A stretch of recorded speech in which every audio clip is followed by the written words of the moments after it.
Hello guys, welcome to my channel. Today we are going to see how to fix a DXGI error device removed with recent DXGI error device hung. Let's fix it guys. You just need to go to search menu and type registry editor, click on open it and select yes. Now check my video description for this registry path.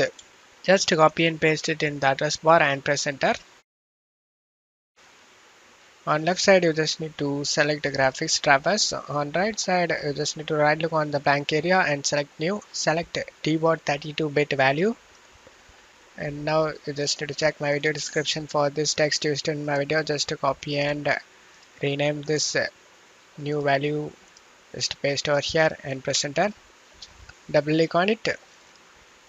Set this base to hexadecimal and you just need to check my video description for this value data. Just to copy and paste it in value data and click on OK. And now again right click on the blank area and select new and select debot 32-bit value. Now you just need to check my video description for this second text. Just copy and rename this value we created and press enter.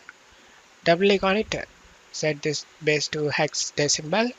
And now check my video description for this value data and paste it. Click on OK. And now you just need to close stuff here and go ahead and restart your PC. After restarting your PC, your problem should be fixed guys. And that's it for today's video guys. Give me a like and subscribe. Thank you.